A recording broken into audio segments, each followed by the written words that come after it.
Hello students, आप सभी विद्यार्थियों का अपने इस चैनल पर स्वागत है। जैसा कि आज हम लोग कुछ इम्पोर्टेंट क्वेश्चन सॉल्व करेंगे जो कि यूपी बोर्ड एग्ज़ाम जो होने वाला है 10th बोर्ड का, उसमें ये क्वेश्चन देखने को मिलेंगे और ये वही क्वेश्चन हैं जिनको आप लोग सॉल्व करिए और अच्छे से समझिए, क्योंकि ये मस्ट इम्पॉर्टेंट क्वेश्चन आज हम बताएंगे। क्वेश्चन पहला है कि एक आकृति में, जैसा कि आकृति हमारा दिख रहा है, ए बी और ए और बी, ठीक है, और डी और सी, ये क्या है, व्यास है, ठीक है, ये हमारे क्या हैं, व्यास हैं। तो यहाँ पर जो व्यास है पहले लिखेंगे हमारे कौन कौन से हैं। व्यास है हमारा पहला ए और बी, ठीक है, ए और बी, और दूसरा व्यास क्या है हमारा, डी और सी है। डी और सी हमारा क्या है, व्यास है। तो त्रिज्या देखो यहाँ पे क्या होगा, जो त्रिज्या होगा दोनों का, ठीक है, ये हमारा क्या होगा, त्रिज्या कौन कौन सा, ए ओ, ये भी हमारी त्रिज्या ए से ओ तक, और ओ सी, ये भी हमारी क्या हो जाएगी, त्रिज्या हो जाएगी। और कौन सा, डी और ओ, डी और ओ, और ओ और बी, ठीक है, ये हमारी क्या है, त्रिज्या है। डी ओ, बी ओ सी और ए और कौन सा, ओ, ठीक है, इतना आप लोग समझ गए होंगे। अब इसमें आगे बताया गया है कि ओ और ए, ये दे रखा है 7 सेंटीमीटर, ठीक है, ओ और ए या फिर ए और ओ, दोनों एक ही बात हुई ना। कितना दे रखा है, 7 सेंटीमीटर दे रखा है, ठीक है, 7 सेंटीमीटर दे रखा, मतलब यहाँ से लेकर यहाँ तक कितना है, 7 सेंटीमीटर। तो ये एक चीज़ देखिएगा, ये जो व्रत है इसके अंदर हमारे क्या क्या हैं, 2 व्रत है ना, एक हमारा बड़ा वाला व्रत है और 2 हमारे क्या है, समकोण त्रिभुज हैं। 2 हमारे समकोण त्रिभुज हैं, एक ये वाला बन जाएगा और एक ये वाला, 2 हमारे समकोण त्रिभुज हो जाएगा।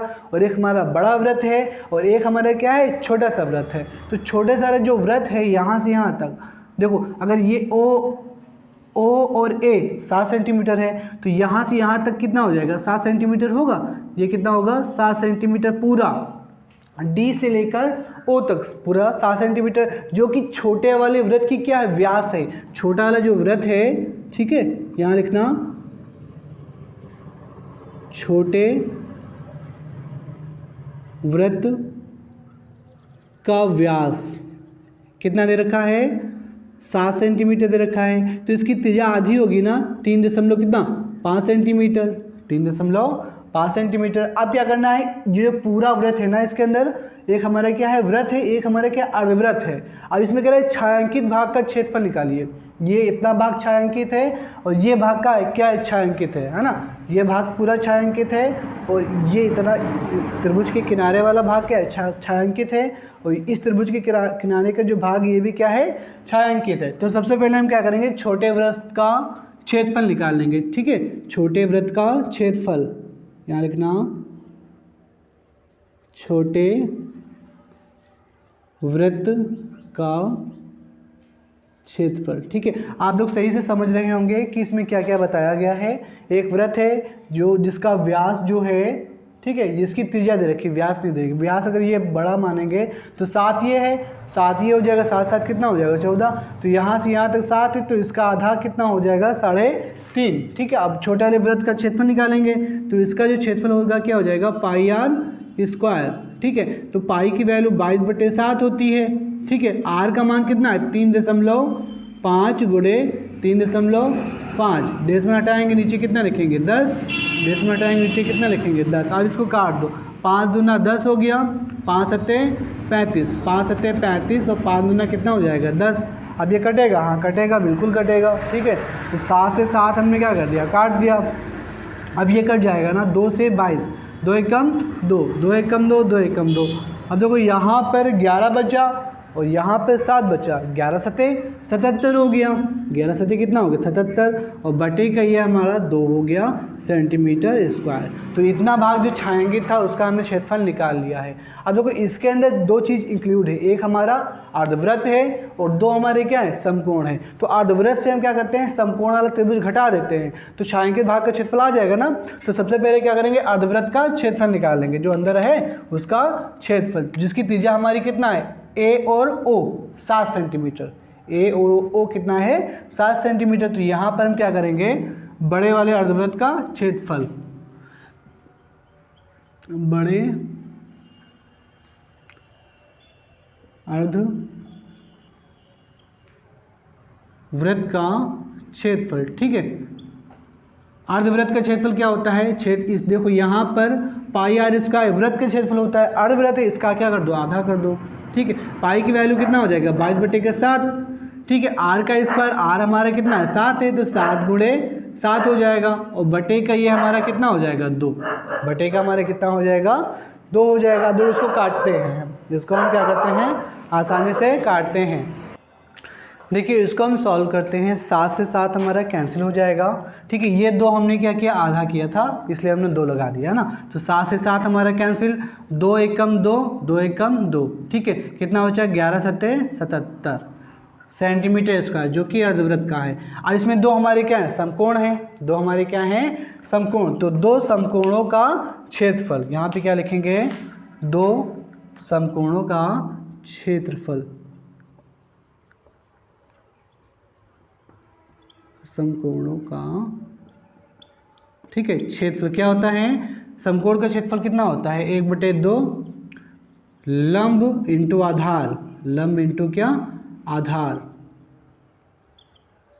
तो देखो यहाँ पर 1/2 लंब हमारा भी 7 है, आधार भी कितना है 7 है, ठीक है। लेकिन है कितने हमारे 2 है ना, तो गुणे में कितना कर देंगे 2, ठीक है। 2 समकोण है ना, गुणे में हमने कितना कर दिया 2, 2 से 2 कैंसिल हो गया।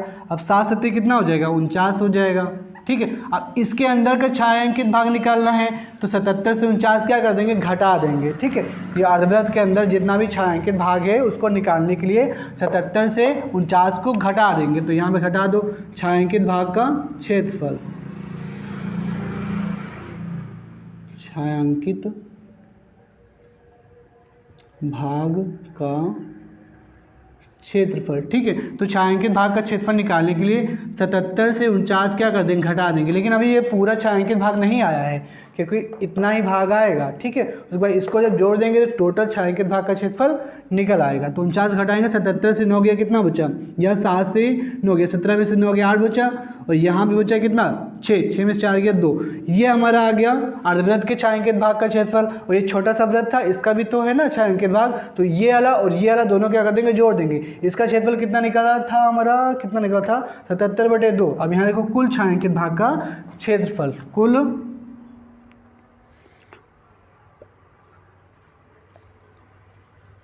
छायांकित भाग का क्षेत्रफल, ठीक है। तो कुल छायांकित भाग का क्षेत्रफल मतलब 28, ये जो निकला इसको क्या कर देंगे जोड़ देंगे किसमें 77/2 में, ठीक है। 77 किसमें 2 में। अब देखो 28 दूना कितना होता है 56, 28 दूना 56, 56 में कितना जोड़ेंगे 77, और कितना कर देंगे आधा कर देंगे, जोड़ दो। 6 और 7 कितना होता है 13, एक हासिल आया, ठीक है। 8 और 5 कितना होता है 13/2, इसको काट दो, 2 छक्का 12, एक बचा 2 छक्का 12, फिर पॉइंट लगा के कितना आ जाएगा, ये तुम्हारा टोटल छायांकित भाग का क्षेत्रफल हो जाएगा। इसको आप लोग नोट कर लीजिए, वेरी इंपॉर्टेंट क्वेश्चन है। और भी कई सारे क्वेश्चन बताएंगे, ये पहला सवाल था, ठीक है। इसको आप लोग नोट कर लीजिए।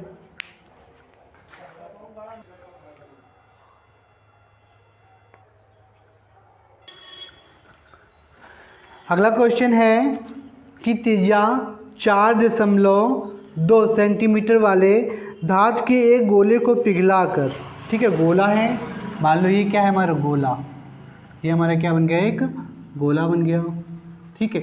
गोले की ये जो त्रिज्या है ये कितना है 4.2 सेंटीमीटर है, ठीक है, ठीक है, समझे भैया। उसके बाद एक बेलन के रूप में ढाला जाता है। अब इसको क्या बना दिया जाता है एक बेलन, ये हमारा क्या बन गया एक बेलन बन गया, ठीक है। तो ये हमारा बन गया बेलन। एक चीज़ ध्यान देना कि इसका जो आयतन होगा मतलब वजनाहट, ठीक है, इसके वजन के बराबर होगा ना। जैसे मान लो ये 2 किलो का है तो बेलन भी कितने का होगा 2 किलो का होगा, धातु तो कम होगी नहीं, ठीक है। आगे क्या लिखा है, तो बेलन की ऊंचाई निकालना है, ठीक है। पिघलाकर त्रिज्या सेंटीमीटर एक बेलन के रूप में ढाला जाता है, ठीक है। तो बेलन की क्या निकालना है ऊंचाई निकालना है, इसकी क्या निकालना है हमको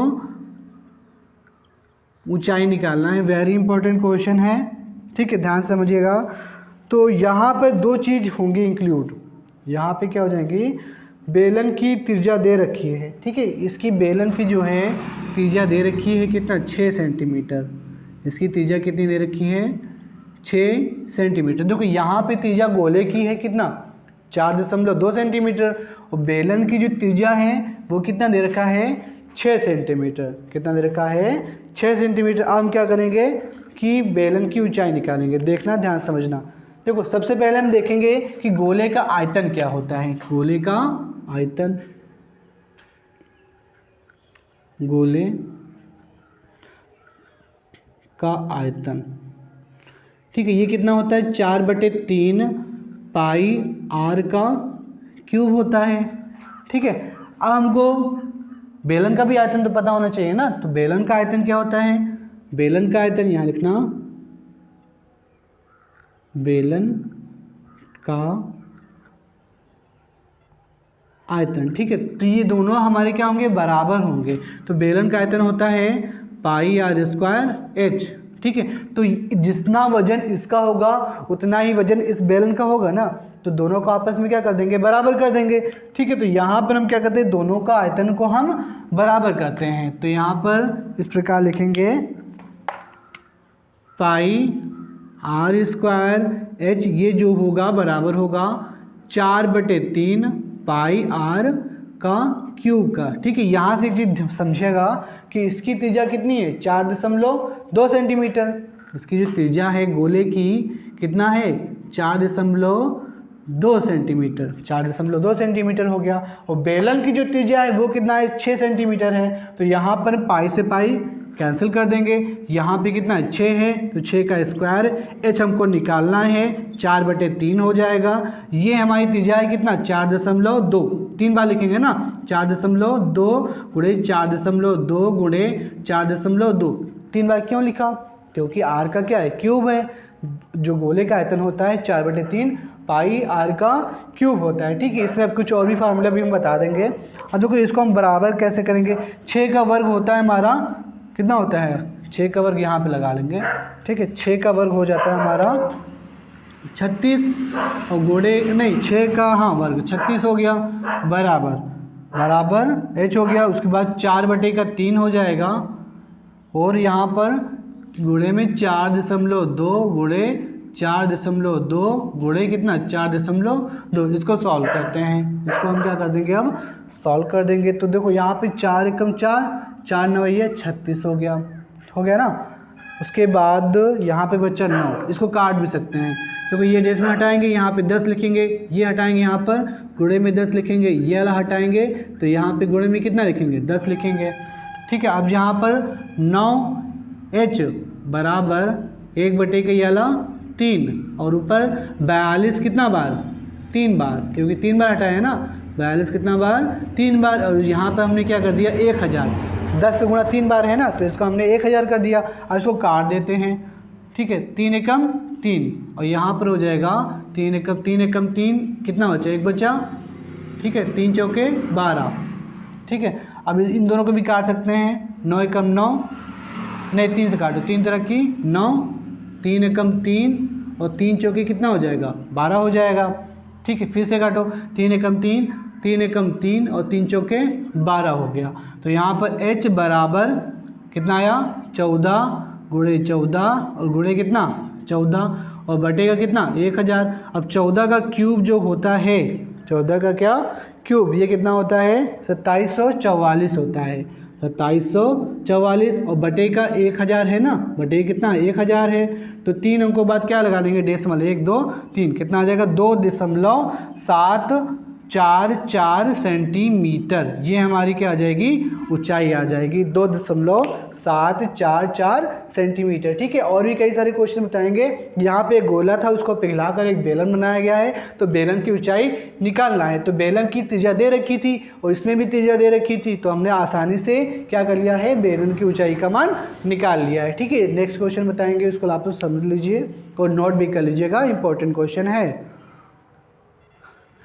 अगला क्वेश्चन है, जैसा कि आप लोगों को दिखाई दे रहा है, ये 3 क्या हैं, गोले हैं, 3 क्या हैं, गोले हैं, इन गोलों की त्रिज्या दे रखी है। इन जो गोले हैं इनकी त्रिज्या दे रखी है। मान लो ये त्रिज्या कितना है 6 सेंटीमीटर और इसकी त्रिज्या है 8 सेंटीमीटर। ठीक है, इसकी त्रिज्या मान लो, इसको बड़ा कर देते हैं, 10 सेंटीमीटर है। इसकी त्रिज्या कितना है 10 सेंटीमीटर। अब इन तीनों गोलों को क्या करते हैं पिघलाते हैं। तीनों गोलों को क्या करते हैं पिघला लेते हैं। पिघलाने के बाद एक हमारा क्या बन जाएगा बड़ा गोला। एक हमारा क्या बन जाएगा बड़ा गोला। अब इसकी क्या निकालना है त्रिज्या निकालना है। इसकी क्या निकालना है त्रिज्या। इंपॉर्टेंट क्वेश्चन है। ठीक है, अब देखो यहाँ पर हम क्या करेंगे, जाहिर सी बात है, मान लो ये 2 किलो को होगा, ये 3 के और ये हमारा 5 का, तो 2 और 3 5 5 5 10। ये तो ये गोला जो बनेगा इसका आयतन क्या होगा ज़्यादा होगा ना। इसका आयतन क्या होगा ज़्यादा होगा, लेकिन इसकी जो त्रिज्या है वो हमको नहीं पता है। त्रिज्या जो है उसको हमको निकालना है, पता नहीं है। तो सबसे पहले हम क्या करेंगे इसका आयतन लिखेंगे। इस गोले का आयतन कितना होता है, देखो इन तीनों का आयतन जो होगा, इन तीनों गोले का जो आयतन होगा इस गोले के आयतन के क्या होगा बराबर होगा। इस गोले के बड़े वाले गोले के आयतन का बराबर होगा। तो डायरेक्ट हम सवाल लगाते हैं यहाँ पर, बड़े गोले का आयतन बराबर बड़े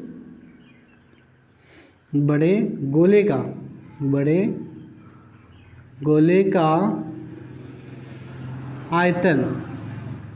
ठीक है, ये बराबर होगा 3 छोटे गोले के आयतन के। 3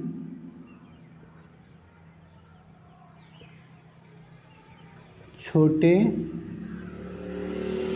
गोले के आयतन के योग के बराबर होगा। ठीक है, तो बड़े गोले का आयतन जो होता है कितना होता है 4/3। गोला चाहे जो हो उसका आयतन क्या होगा सेम ही होगा ना, 4/3 पाई कैपिटल आर का क्यूब कर देंगे बराबर 3 छोटे गोले का आयतन।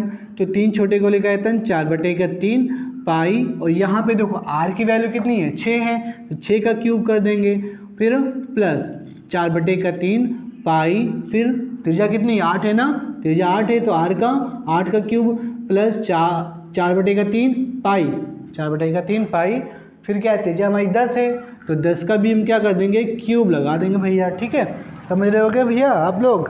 ठीक है, देखिए समझना तो पड़ेगा क्योंकि ये जो क्वेश्चन है 100% एग्जाम में आएगा और सही से समझिएगा तभी इसको आप लोग क्वेश्चन को हल कर पाएंगे। ठीक है, तो आयतन का फार्मूला जो है वो याद कर लेना। गोले का आयतन होता है 4/3 पाई आर का क्यूब, और गोले का संपूर्ण पृष्ठ का क्षेत्रफल वो भी होता है 4 पाई आर का स्क्वायर। ये क्या होता है संपूर्ण गोले का आयतन, नहीं आयतन है पृष्ठीय क्षेत्रफल, संपूर्ण गोले का पृष्ठीय क्षेत्रफल 4 पाई आर का स्क्वायर। ठीक है, तो यहाँ से हम क्या करेंगे, सब में 4/3 कामन है और पाई भी कामन है, कामन ले लिया, और यहाँ पे आर का क्यूब बराबर 4/3 पाई कामन हो गया। तो यहाँ पे 6 का क्यूब हो गया, प्लस यहाँ पर 8 का क्यूब हो गया, प्लस यहाँ पे किसका क्यूब हो जाएगा 10 का, किसका क्यूब हो जाएगा 10 का। अब देखो यहाँ से 4/3 पाई, 4/3 पाई कैंसिल, 4/3 पाई कैंसिल, तो आर का क्यूब बराबर 6 का क्यूब कितना होता है, 6 का क्यूब होता है 36, क्यूब कितना कर देंगे 216, और 8 का क्यूब होता है हमारा 8 का क्यूब, ठीक है 512 कर लो, और प्लस 10 का क्यूब पता ही है कितना होता है 1000। सबको जोड़ेंगे, अगर सबको हम क्या कर देंगे जोड़ेंगे। ठीक है, तो इसको आप लोग जोड़ के लिख लीजिएगा, 1700 कितना आ जाएगा 28 आ जाएगा, 1728, जो कि 12 का शायद क्यूब है। ठीक है, ये किसका क्यूब है हमारा 12 का। अब ये हमारा क्यूब हटेगा तो क्यूब रूट लग जाएगा कितना 1728। ठीक है, ये किसका क्यूब है 12 सेंटीमीटर। तो जो बड़ा वाला त्रिज्या बन के आएगा उसका जो त्रिज्या होगी, बड़ा वाला जो वृत्त बनेगा है ना, उसकी त्रिज्या कितना होगी 12 सेंटीमीटर। इसको आप लोग नोट कर लीजिए, इंपॉर्टेंट क्वेश्चन है। और इसी तरह के क्वेश्चन पाने के लिए हमारे चैनल को सब्सक्राइब कर लीजिए, और वीडियो पसंद आए तो वीडियो को लाइक कर लीजिएगा और ज़्यादा से ज़्यादा शेयर कर दीजिएगा। धन्यवाद।